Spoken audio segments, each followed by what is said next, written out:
Hello and welcome to Walking the Earth podcast. Hey listeners, just for listening to this show, we've got a special offer for you.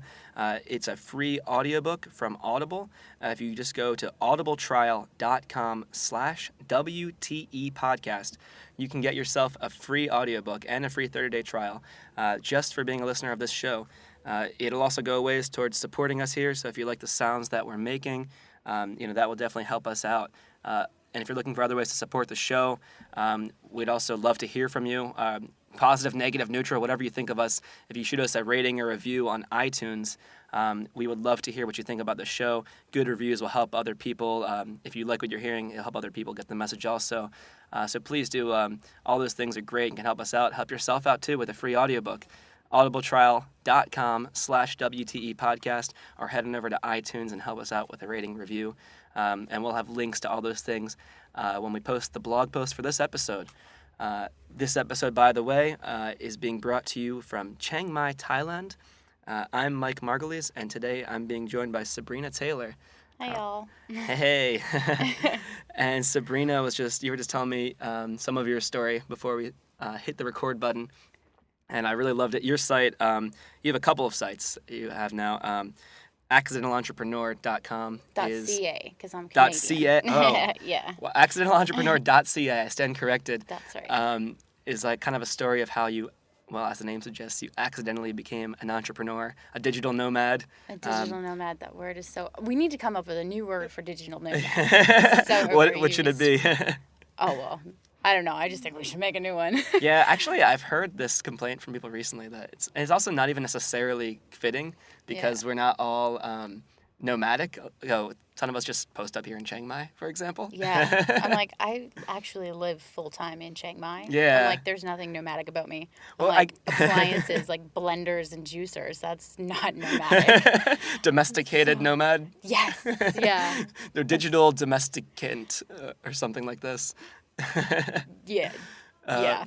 I'm like trying to think in my head. I'm like, no, that's going to come out so wrong. I guess what's maybe the key is that we're all, you have a business that is location independent though. Yes. So if you you're in Chiang Mai and me as well because we choose to be, but we're not tied down to the location specifically. It just happens to be an awesome place. Yeah. But don't tell everybody. Yeah, actually, we should stop. It's okay. Yeah, it's okay. Go to Saigon. I've been saying way too much good things about Chiang Mai on the show. It's going to get, Like, not that I have like a blow massive reach, but we don't want to ruin it. So, yeah, Chiang Mai sucks. No one listening should come out here. Don't come. Go somewhere else. Go to Saigon. Way better. Go to Koh Samui.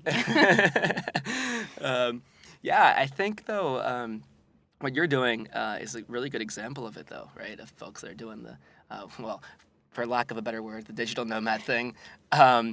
And you kind of doing online management. You kind of stumbled into this job. Yeah. I thought that was like a sweet story, actually. So just so everybody else gets like a bit of it. So basically, I came to Chiang Mai to visit friends, and I was a flight attendant before, and I got laid off for the season. And I thought I'd come out here for a vacation and, I don't know, peel them away from their work. And then I kind of got sucked into the whole co-working space sort of vibe. We're at one right now, actually. Yes. We're broadcasting live from, Monster. recording to be not broadcast live, but coffee. I have a nice little podcasting room in here, recording room. It's kind of creeping me out. There's just so much like carpet on the wall. Yeah. But yeah, so I got sucked in the whole co-working space thing, and then I was already working with the friend who I came to visit, just briefly, like as a little side hustle, doing content writing for them. And then it just kind of word got around. They're like, oh, I'm looking for a content writer. And they're like, oh, hire Sabrina. And I just started building this client list, and it just made sense to stay here. So I quit my job, and I just can't peel myself away from Chiang Mai now. Yeah. So, yeah, I've stayed and kind of built it. So that's the whole accidental thing. And actually another podcaster duped me that, and it fits pretty perfectly because I really accidentally fell into it. And yeah. So it's been kind of cool. It's been a fun little adventure. I'm kind of like an accidental entrepreneur also, but I had, like, when I was living in the States, I had a townhouse in Houston, and I realized, like, when I end up quitting my job to go traveling, I realized, like, oh, wait, I can rent out this property and I can do a thing. Right now, it's actually not doing so well for me. It just turns out as I don't have tenants, it's vacant. So if anyone in Houston is looking for a place to stay, let me know. Shoot an email to wtepodcast@gmail.com. I'm like, I'll have to remember you because I've always wanted to go to Texas. Oh, yeah, definitely. So that's, but I did kind of accidentally kind of fall into that as well. And then, I don't know if you consider the podcast to be a business. We don't make enough money just yet from Audible or whatnot. But yeah, that was more intentional though, I guess, right? The idea of, let's go and do a thing. It's a work in progress. Like exactly, that you already that's true. have a sponsor right now is kind of huge. Like right. I know people who don't have sponsors at all, and they've had podcasts for ages and stuff. So I mean, hey, you're in the right direction. Yeah, it's an exciting, always evolving. The show itself is evolving too, so it's real nice. And I think what you were saying also is very true about this. I've talked about it plenty on the show. Like Chiang Mai, you come in, get sucked in, you think you're here for a little bit, like, oh wait, this is like. Like you try and leave, but you come back. Yeah, and always. It's like the people, it's the place, the whole thing. But wait, no, Chiang Mai sucks, actually. Nobody needs to know. Yeah. So as you've been sort of, living out here in Chiang Mai, you've been working online, do you find, I guess, a question I get a lot now, when I've talked to friends and I've kind of let them know, I'm going to come home for the holidays soon, but I'm not intending to stay. I'm going to come back out here. And then they ask me the question like, well, what are you going to do? Like, what do you do with yourself? And so I have my answers to that, but I'd love to hear how you field those kind of questions for people. Those questions just kill me. I think my friends have people who know me well know not to ask because they're like, we don't really know what you do, but we know that you're doing stuff and you're getting paid. So like, whatever. But it's like, it's such a funny question because I work full time. So when people come in and they're just traveling or whatever, they're like, I don't understand. Like, what do you mean you can't meet me for coffee? They're like, no, I have a job. Like I run my own business. Like I need to work. And it's just like that they don't understand that you work. And they're like, I just don't understand the concept of, or they don't understand the concept of working in Thailand, not just traveling. So, because to them it's just a tourist travel vacation destination, and for us it's like a lifestyle and stuff. Yes. So it's just kind of trying to be like, no, I live full time. I have a career. Like I need to focus on that. So it's just, I just feel like I walk away from those conversations and people are still like, I don't get it. Yeah. And you're just like, you're stupid. And and for me it's like, yes, I have some projects going on. I've got this thing. Property in Houston I manage from out here, and I've got the podcast I'm working on, so I have little projects and things keep me busy, although to be completely honest, I'm not like hardcore working at the moment the same way you are, working full-time on a business. And I'm still kind of like on a just the break mode, I guess you'd call it. I was working for those years and I had to take a step back. I'm now that I've become more domesticated, kind of stopped the backpacking and kind of settling down, I'm coming more into the work mode again, so getting ramped up. And when I get those questions, I'm like, I'm living. What's wrong with that? That's like the best answer. You're like, no, I'm just living. Yeah. It's good. Easy living. But yeah, I just find here like, it's such a great place to work. It's just like, I don't know. It's quiet. It's a quiet city, so you can get stuff done, but you can also have a raging social life too. Yes. Because there's so many entrepreneurs coming through, or like teachers and expats in general, really. Yes. And so there's always something going on, which is nice. And people to be inspired by. I'm constantly amazed. But that's the reason why I'm thinking of actually, after I go home and visit for the holidays, actually coming back and staying for say a year or longer, kind of making this the home, because it's got everything I need and I look for. It's got, I've got like-minded people around me that inspire me. I can play music out here, and, find other people to play music with. Work on podcasts, find interesting guests for my podcast. They're all over the place, case in point. Yeah. It's just sort of like one of those special gems. It is. The one thing I've had trouble with, though, is that it's so easy to become complacent with where you are. There's so many people who build their businesses and then they hit this plateau, and you're just kind of coasting. And it usually happens around money points, like $3,000 to $5,000 a month, and you just can't beat that 5,000. And it's just like, it's because you've been sitting here for so long and you like got to shake stuff up again. So what do you do if you get into plateaus? I'll book a trip. Like I tried the Philippines for a couple months, and that I don't know if it was because there was nothing to do in Cebu, or just having left the country and having a very different experience, like a culture shock almost sort of thing, that it just like shook things up, and like I got over that next hump, and then I immediately came back to Chiang Mai because I was so traumatized by like my time in the Philippines. So when I came back, it was just like, it was really good. But I find myself right now just like falling into this weird lull routine, and I just signed up for like a year-long visa, so I'm like, I need to get out of the country for a bit and just kind of shake stuff up again and check it out. But it is really easy because, like you said, like the lifestyle's so easy. Like there's lots to do. It's cheap.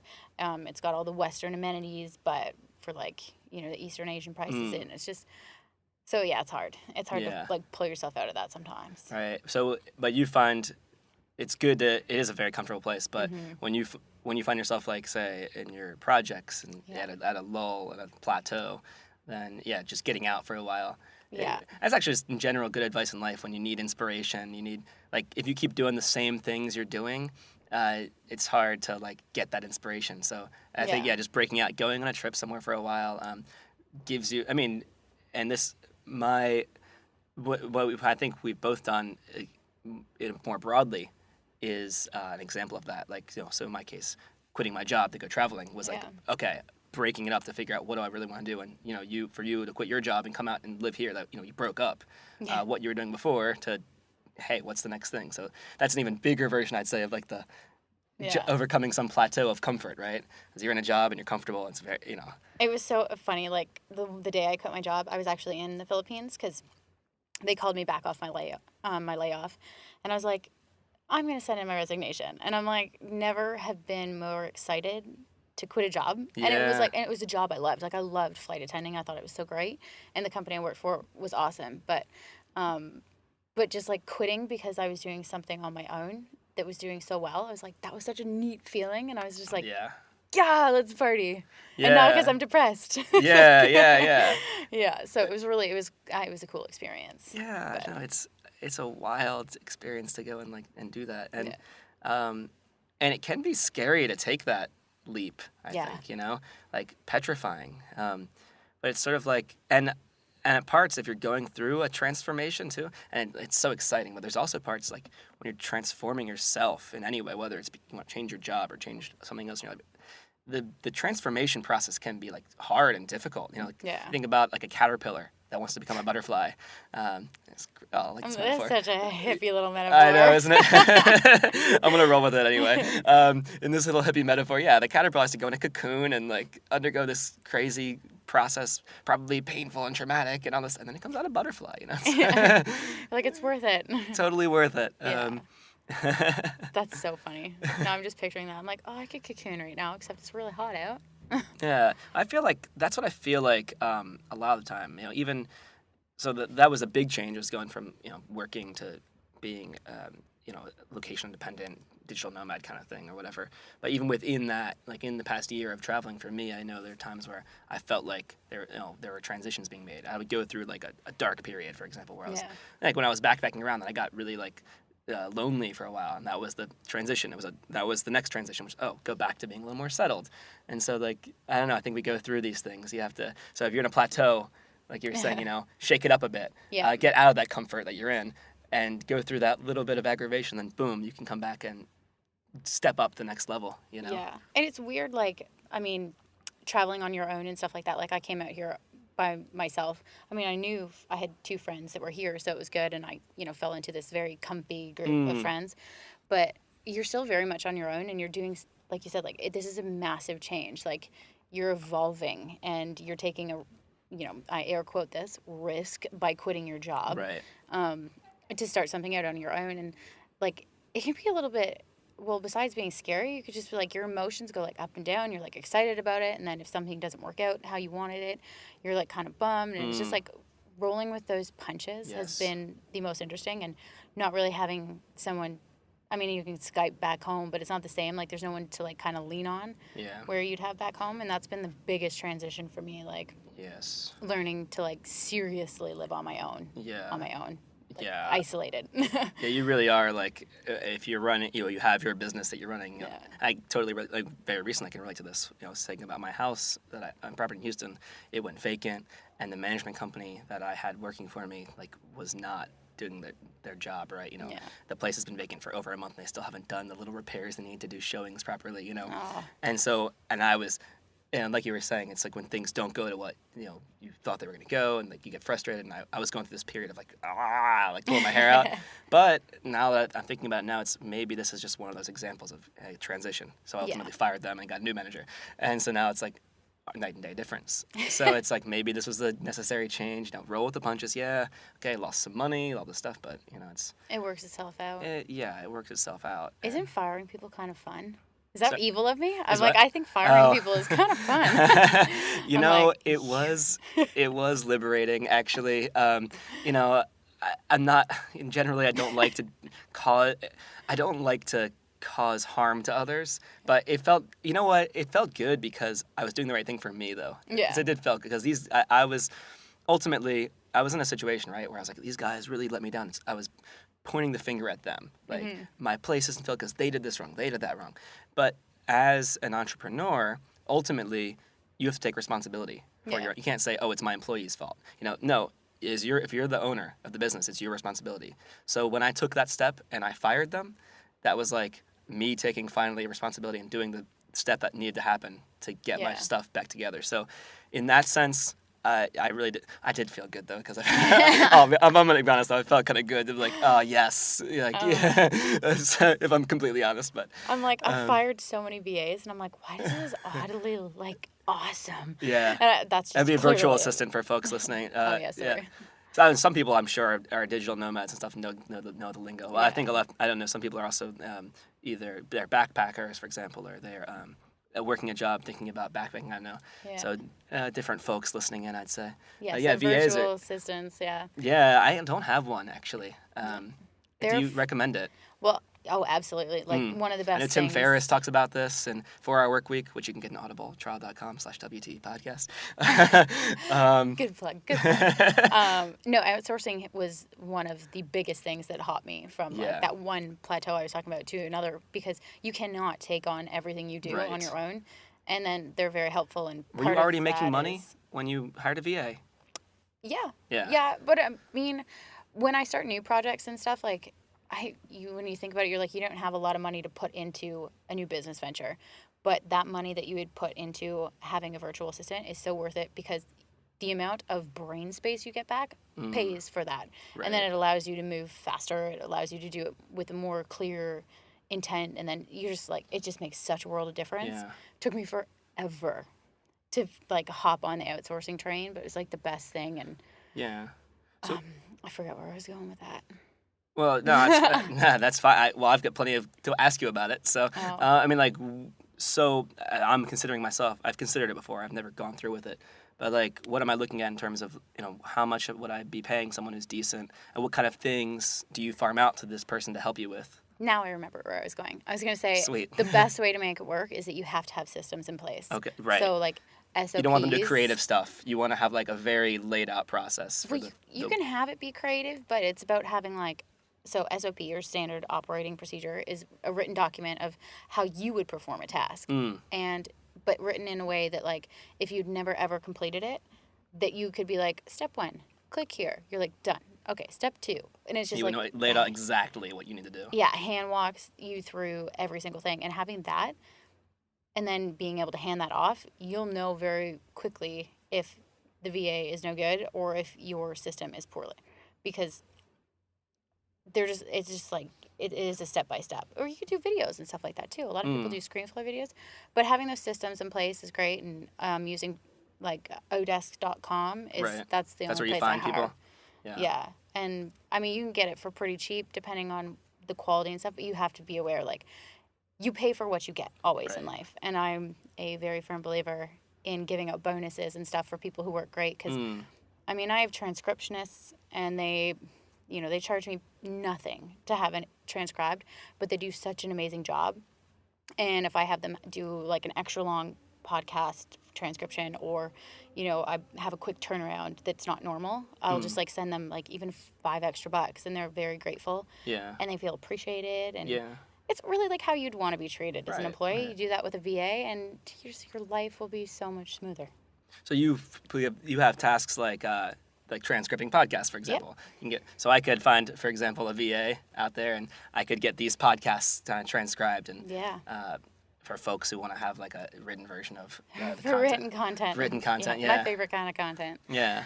But yeah, like I outsource things like the transcriptions and writing, social media management, stuff like that. That's very time consuming. So people could help me tweet things out more.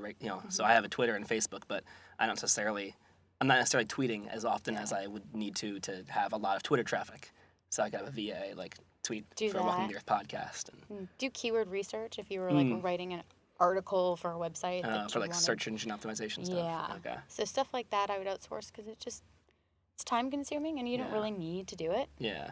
And I think and a lot of times people don't want to go the route of say hiring an assistant like that because they would think, well, I could do the job better myself. Or they think like, they don't want to spend the money for it, all these reasons. But from what I've gathered from you and from reading, 4-Hour Workweek, all this stuff, the philosophy behind it is, well, yeah, maybe you are spending more money than, you could do it for free and do it better yourself, but the time is the key thing. So by hiring someone out to help you with these kind of tasks, you free up your own time to work on, say, like higher value activities to help you focus on the bigger picture on your business, for example. Yeah, I think a lot of people forget that there's always a learning curve too. And so like the idea that they can do it better and for free is such an ego thing. Whereas if they took the time and effort to invest in training somebody properly to do something that they wanted, then not only would they regain hours of their life in the future, but it just makes sense. It's just smart. But you have to like kick the ego and like recognize that there's a learning curve and it's not going to go super smooth, like starting day one. Might take a week, and if they're still not getting it after a week, maybe you go with somebody else. But like, give it time, and then you just like you will make money off spending that money. Right. Yeah. Yeah, that's. I think that's something I'm going to have to start exploring myself at some point soon. I mean, it's a common talking to different people who do have their own businesses out here, and it's a common thing you hear about, like, oh yeah, I have a VA that helps me with that and this. Yeah. So there's something to say when you look around you at these other folks in Chiang Mai, and you're like, oh, well, they have VA, you have VA. There's some wisdom here, I think. Like, maybe I should have one too. You could have someone edit podcasts and stuff for you. Yeah. For like $5 an hour. Yeah. I mean, $5. Boom. Done. I really ought to, get I think for me, well, what do you think about this? So my thought process now is like, I don't really make enough money on these different businesses yet to like, say in my mind, justify it. But then there's the other thought that, well, if I do that, then maybe I'll have the time and I'll start being able to. Is there a certain, so would you say that you should wait till you have a business that's making some amount of money before you hire somebody? Or would you say just go for it first? And I would hire first. Yeah? You save a lot of time in the long run. And I mean, the reality is you are making a bit of money. It just depends on what you start small, like outsource a couple little things and you're not spending a lot of money. Right. And like grow. So just test out the idea of using a virtual assistant. Yeah. And like grow how much you need them as you start making more. But if you can't outsource, or if you choose not to outsource, you will never have that space to be able to like continue building your business. You cannot build a business with just one person. You need a team. You can't do behind everything. You. Yeah, I think teams are essential. Like you have to have a team behind you. Yeah, and unless you're actually collaborating explicitly with other partners on the project, it's probably extremely important it's effectively getting an employee. Yeah. So to hire your first employees, that's something you do to build us to any big level. Yeah. That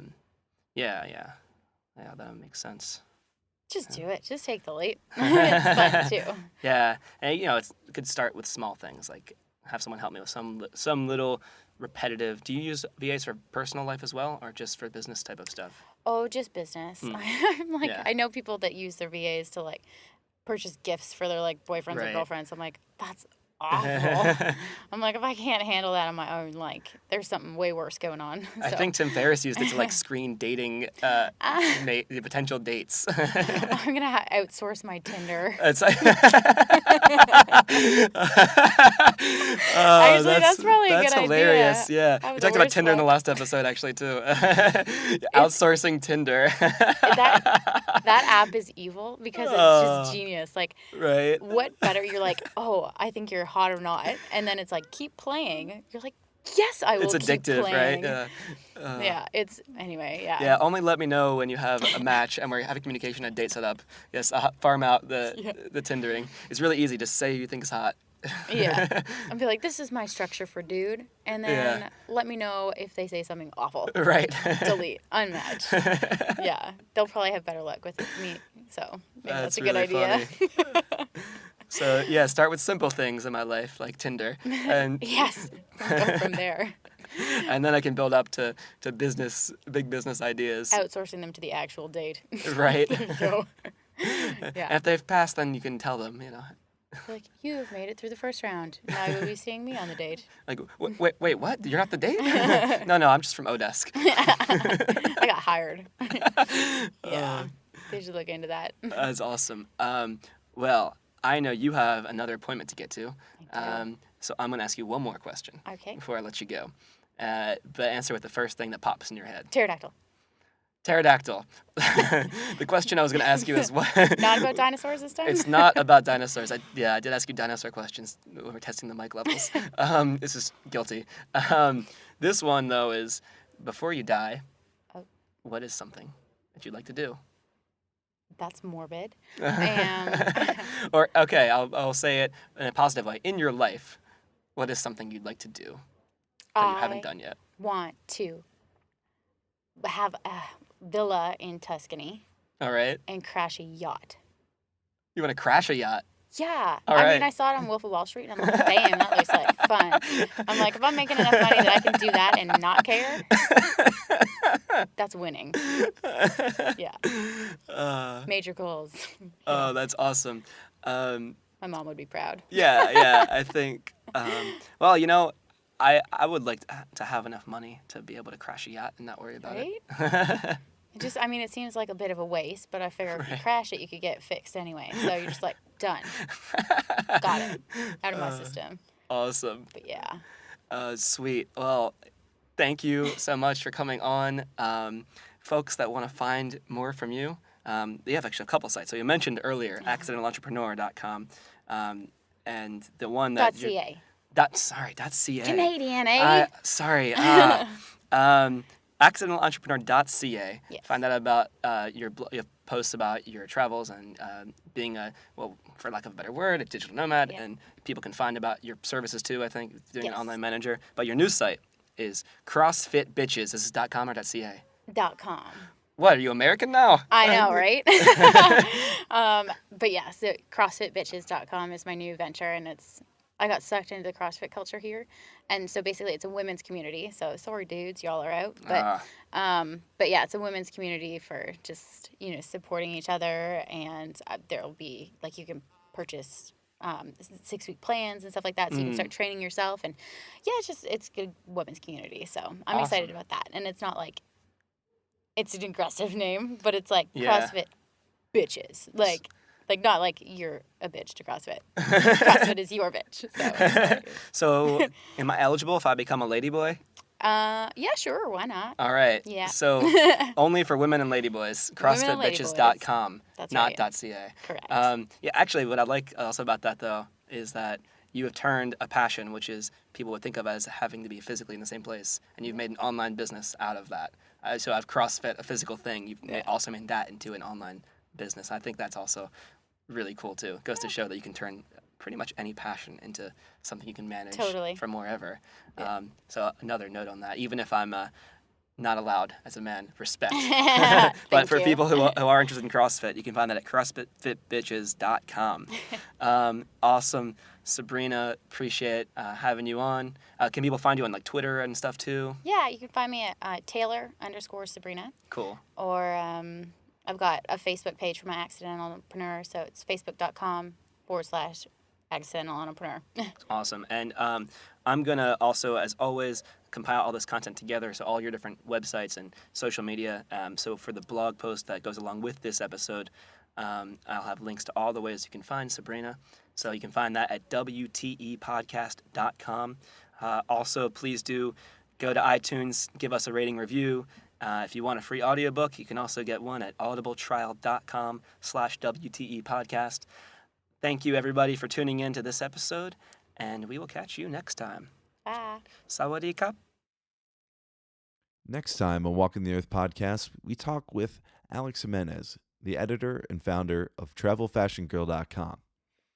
In our conversation, we talk about everything from packing correctly for different countries, the contrast of packing for an international trip for a man versus a woman, music festivals, motion sickness. We even touch on relationships on the road.